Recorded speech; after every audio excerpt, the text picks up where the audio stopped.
what's up? It's Dixon from 95X, and of course you know we're exploring the 315. I thought we would kick things off in my adopted home of Oswego County since I've been out here about a decade.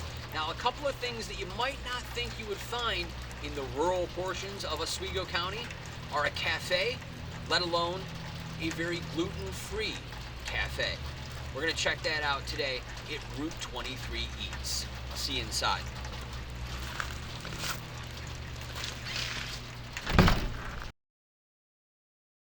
Hey, what's up? So I told you we were going to go inside and check it out. Now, I should clarify that not everything is gluten-free, but there are a lot of gluten-free options, especially when you get to dessert and the baked goods here.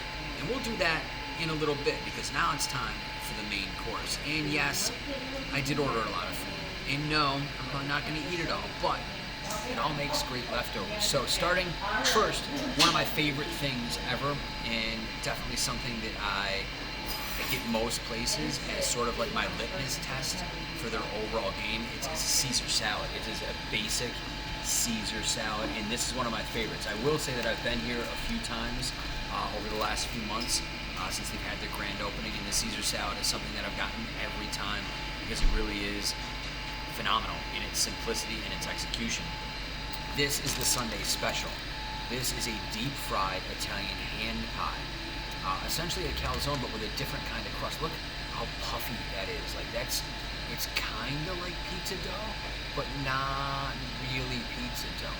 I got mine with mozzarella, bacon, and black olives, because that's a combination that I like. Salty, salty, more salty.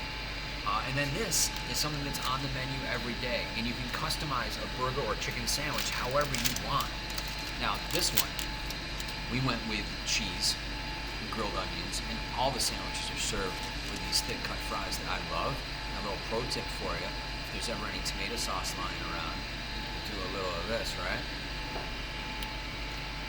That's the bite. So, I'm going to start with the burger, because that's the most basic, right? I also got some spicy mayo on here, which is something that I personally enjoy, a little spice, especially the beef. It cuts through that rich fattiness of the burger, but look at this big honkin' burger patty. And just for the record, I want to show you, because it is cooked as you saw earlier on a char grill. So this isn't some flat top burger, and I'm not bagging on flat top burgers because I love a good smash burger. But sometimes you just want that char, right, and that onion. Oh, all right. First bite of the burger. This is the first burger I've had here.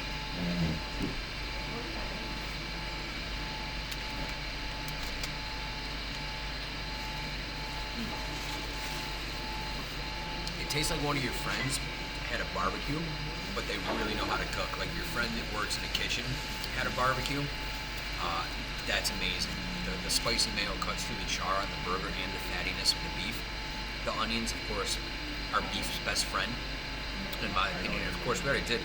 I gotta do another fried dip with the sauce because it's the best. Right? So, this is still piping hot. So I'm gonna let that cool for another second.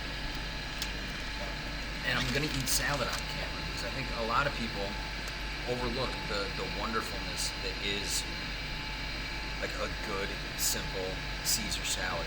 Chopped romaine, croutons, good Parmesan cheese, good homemade dressing. Like you really can't go wrong.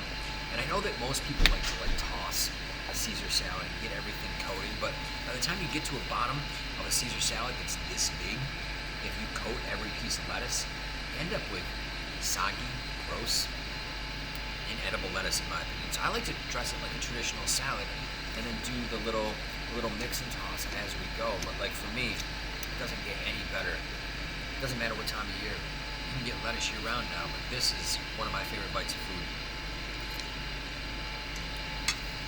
on planet Earth. Mostly because of the quality of the ingredients are there. That's fresh lettuce, that is fresh grated Parmesan cheese, and that is the delicious Caesar salad dressing. Amazing. Yes, I'm freaking out about a Caesar salad. Sorry. Sue me, right? Alright, so I'm going to do a little cut job on this bad boy because I'm assuming it's still very hot inside. The best part about this, though, is it's so light. Like you get a calzone usually, like in the grease usually soaks through the box. We're gonna do the bottom check on that. Look how ungreasy that is, right? And this was deep fried. You saw the footage of it in the kitchen. So I'm gonna do a little cut on this, hoping that some of the steam escapes and I don't burn my face off. Because as somebody who used to weigh almost 400 pounds, that was something that happened a lot. Being impatient for food, burning the inside of your mouth, and then nothing tastes good for days. Because all you do is got skin peeling off that roof of your mouth. We've all been there with a hot pizza, right? Alright, so there's the inside of this guy. Oh, look at that cheese pull. It's a little one, but it's still a cheese pull. It counts. So that is filled with mozzarella cheese, bacon, and one of my favorite things on planet Earth, black olives. Now I'm going to take the first bite without the sauce, you know, sort of as the chef intended.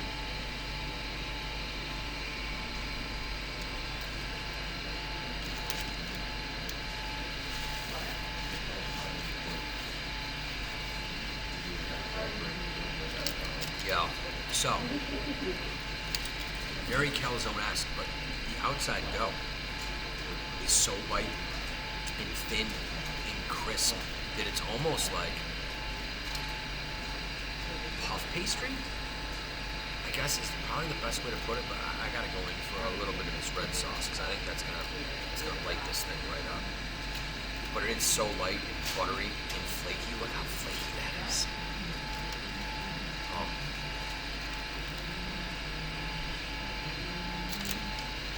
Insanely good. It reminds me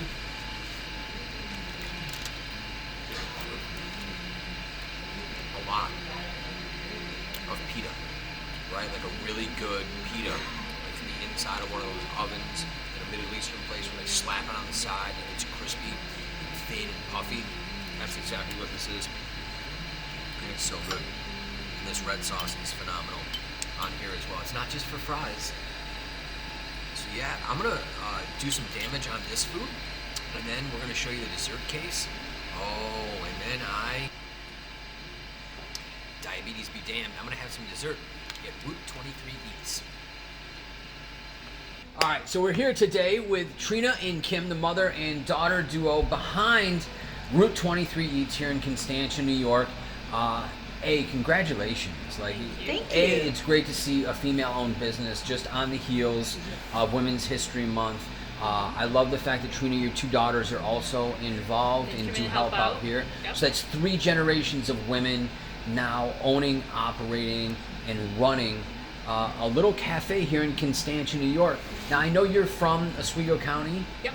Was there a particular reason why you felt like this was the time to do the concept for the cafe? Well, actually, she has to do with the timing. She can answer that one. Well, I figured, I'm getting a little older, so I figured when I hit the big 7-0, maybe it was time to check out that bucket list, and I wanted to own a restaurant, so that's why we did it. Very cool. And it seems like the orders are coming in, Yep. so we'll let you I'll go and get it. that. We split it up. She does a lot of the baking. I do Yeah. the gluten-free baking, and she does the regular baking. Yes. Now, and this is out of necessity, right? Because you're gluten-free I'm a as celiac, well. yes. Yeah, so like that's sort of, was that part of the thought process going into opening the business is, hey, like I would like some representation for myself and my I'd like to be able to go somewhere that I can eat. Right. And then, I have 2 kids that are they are gluten-free. They're not celiacs, but they're gluten-free. And so it's nice to have them to be able to come down and not worry about what they're eating because it could be contaminated or cross-contaminated, I should say. Right. And it's nice to have someplace like that. And there's other people around. We were surprised actually of how many people will come in and ask us about it or get cookies because they're gluten-free or different things because of that. So. Yeah, I And think I was interested in having her cooking because of the fact that she's very accustomed, because being a celiac, of not doing cross-contamination. A lot of people don't understand exactly how that works. Hey, what's up? We finally reached the dessert portion of our meal here at Route 23 Eats.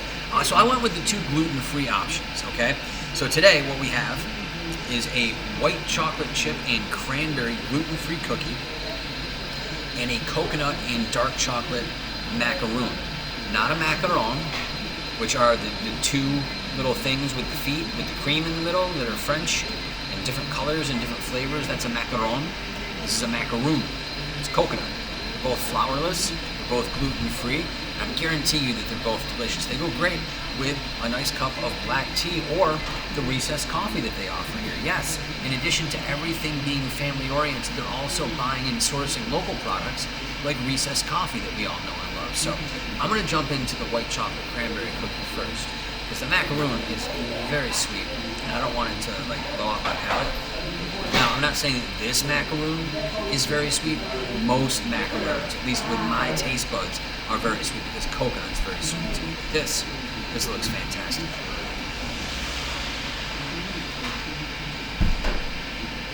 Oh, and it is. It's that perfect balance, right? The outside is just crispy, the inside is moist and chewy like a good cookie should be, and it's gluten-free. And let me tell you something, if you didn't tell me that it was gluten-free, I would have no idea that this was a gluten-free cookie. And wow. In addition to the white chocolate, there's also a little dark chocolate in there too. You get it on the back end of it, and the mix of the white chocolate with the dark chocolate and the cranberry. It's insane. It almost kind of tastes like Christmas in a good way. I mean, it doesn't taste like ham, that's for sure. All right, so now the macaroon. You notice a lot, they are baked. It's flourless, very moist, very cocoa nutty.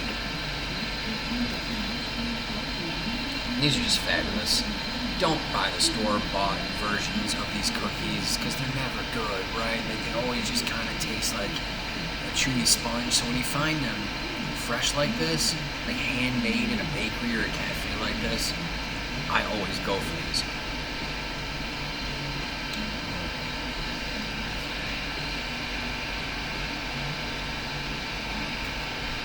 5 chews and it's gone.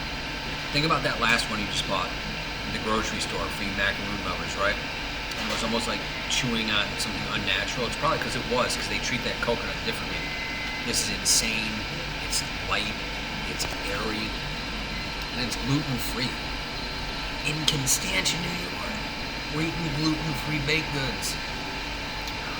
It's been a hell of a trip. I love it here. It's only about 15 minutes from my house, so I do come here quite a bit. And that's the whole premise of what we're doing here. We're exploring the 315. We're all going to take you to all of our favorite spots in and around the 315. And we kicked it off with one of my favorites right here today. Thanks for joining us. And we'll be back soon with another edition of Exploring the 315 for 95X. So, go.